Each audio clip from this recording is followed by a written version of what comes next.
Hello, ladies and gentlemen. Good day and welcome to the show. Listen, I'm glad to have you guys here. Today is July 10th, 2020.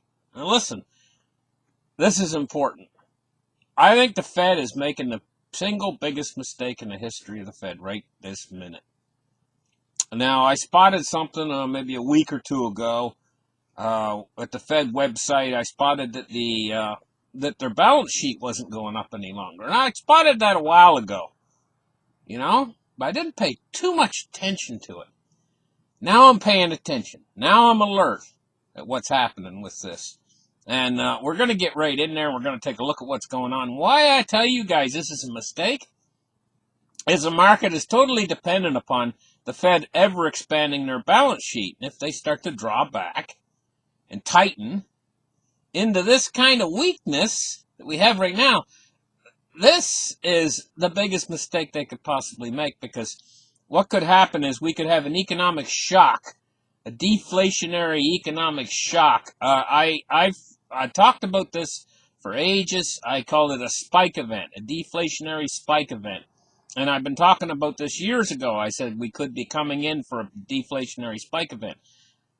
Right now, with the Fed tightening their balance sheet, and 50 million people out of work, and things starting to deflate, this could escalate out of control into something that unimaginable in the markets. A market meltdown could come from this. So let's get started. Let's open up the charts right here and take a look at what's going on. U.S. Wholesale prices fell 0.2% in June as food costs plunged. Now, I'm a little bit surprised by this. Food costs are plunging in the United States. It says Washington, U.S. wholesale prices fell 0.2% in June as food costs dropped sharply, offsetting a big increase in energy prices. The drop in the producer price index, which measures inflation pressures before they reach consumers, followed a 0.4% gain in May. The Labor Department reported Friday wholesale prices have fallen in 4 of the past 5 months. The country has been pushed into a deep recession. No. We're in a depression. They're calling it a deep recession. They hate. Why do they hate to use the word depression so bad that they will keep saying a deep recession rather than say depression, or a deep recession rather than say depression? Why can't they say the word depression? Is it because of the connotations of the Great Depression?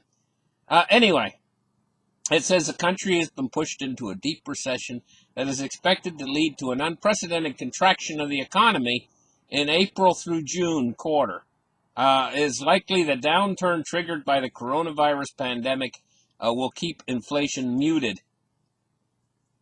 Well, you know what this means? Now the Fed's tightening. They want to get inflation. They got to loosen their pocketbook. Look at this. Okay, where is it here?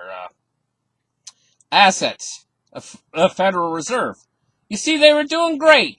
I'll close in a little bit so you can see it a little bit better. They were doing great until right here. Wednesday, June 3rd, 2020. They were doing great. And then what did they do? They closed their pocketbook. For the past so many, all the way up till now, and they're really closing it now. They're closing it at a more intense pace.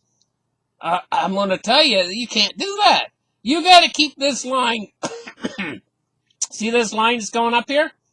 You got to keep it going straight up to the heavens. You can't turn it back down like this again. They're not going to get away with it.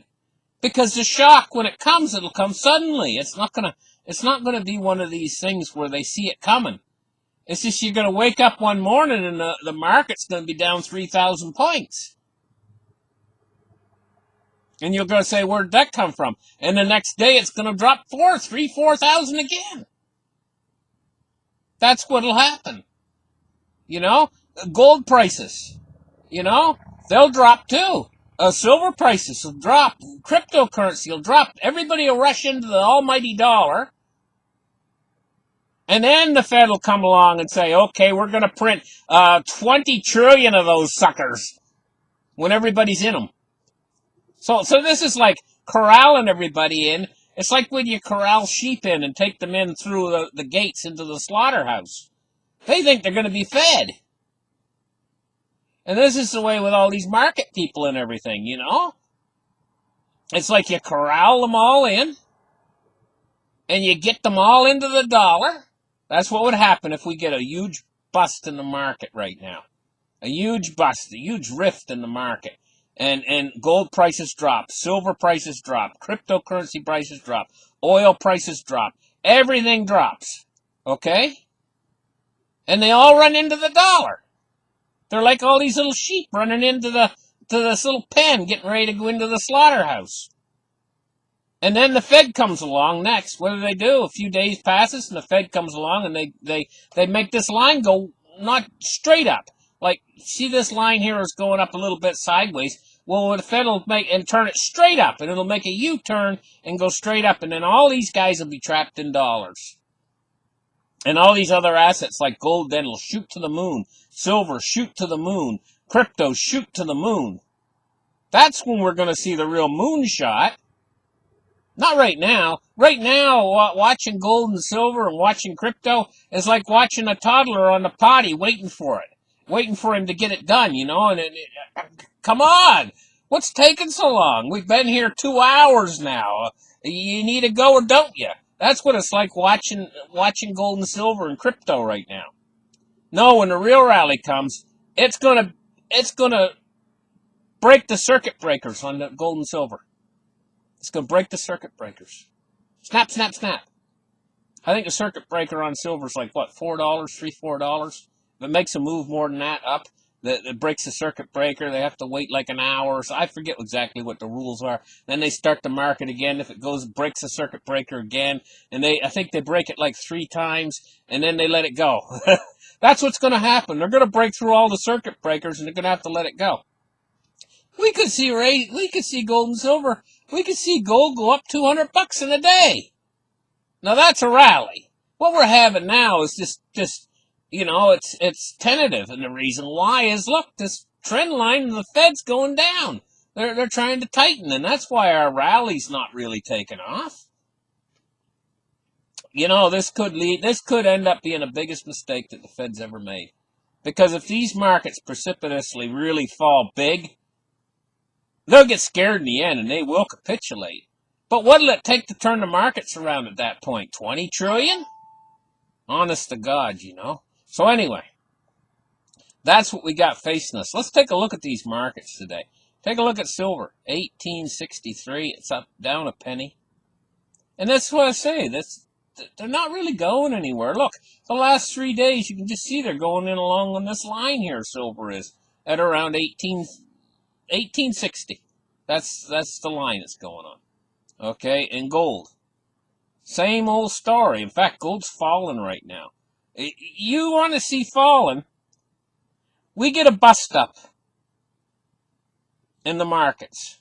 And the markets fall like 3,000 points. Fall 2,000 or 3,000 points a day after that. Fall a couple thousand points a day after that. We get that sort of action happening, and you'll see gold falling, I think. Because the deflation will come. They'll all run into the dollar. And then the Fed will come out with a big announcement. Oh, we're going to make 20 trillion. Then watch everything turn around. Big time. And that's when we'll get our big rally in gold and silver. But here's a problem. You guys are sitting there and you're saying to yourselves, okay, I'll wait until the gold price falls off during this market crash. Right? And then I'll scoop some up. I'll scoop some silver and gold up. Well, I'm going to tell you what. You might as well not do that, because I'm going to tell you why. The premiums are going to shoot up. If the price falls on silver and gold really falls big time, the premiums are going to shoot up on the real asset. It's only going to be a fall in the spot price. It's not going to be a very big fall in the actual physical price. Maybe a little fall in the physical price, but there's going to be a cushion there, and the cushion's going to be the premium. And so you might not be able to, especially if you want silver, when this comes, you might not be able to obtain it, the real physical. You might order it. They might say they're going to deliver it. They might get your anticipations up, and they'll say your package comes tomorrow or whatever, and then you had nothing in your doorstep. And then you have to go through the whole process of calling them back and everything else, and you didn't get what you wanted. And that's the story. So if you got some silver, I would say don't sell it and hang on, and because this is just going to be a bump in the ride. I mean, it's not going to last very long if it actually happens this way, and I think it's going to.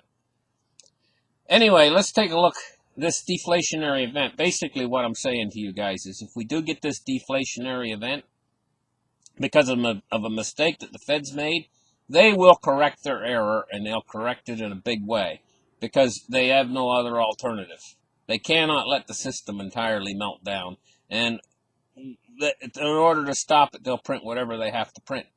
It's as simple as that.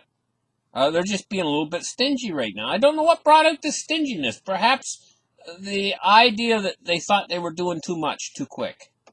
And they've become scared, and they're starting to pull their horns in, Anyway, let's take a look at crypto today. 270 billion, and we're looking at a Bitcoin price at 92.03.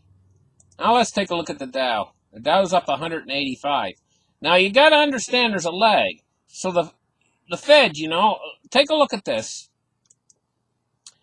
When this was rising, you see right in here, when this was rising like crazy, the market was falling 2,000 points a day. The market was falling. Well, this was rising like crazy. Hold on. Whoop. Well, this was rising like crazy, and we were on this vertical climb right here. The market was crashing. Now that this has fallen, the market's going up.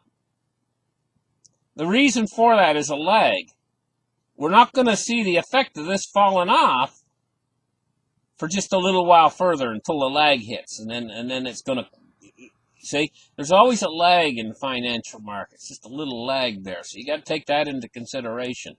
Let's take a look now at crude oil. Crude oil is up 58 cents on the day, or 1.46%. U.S. Treasuries right now, there's a mixed bag.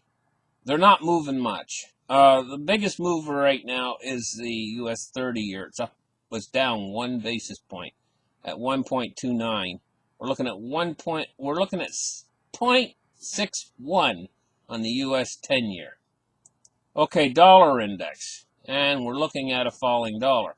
Now, if this happens, and the stock market falls over big, this is going to be a very short phenomenon, short-lived, because the Fed's going to rush in with probably, I said 20 trillion. It's probably really going to be more like about 10 trillion, But still, it's going to turn everything around. And if that happens, then we're going to see this dollar go up. Right now, we're seeing the dollar go down, 96.55. But anyway, listen, thank you guys for listening. Here, we've moved from a market watch for a market fall, right now into a warning. We're into a warning for it. This is more, it's bigger. The likelihood of it's greater that we're going to get the market fall off a cliff. Thank you guys for listening. We'll catch you guys in the next show. You guys have a great day. And remember to give me a thumbs up. Bye-bye, guys.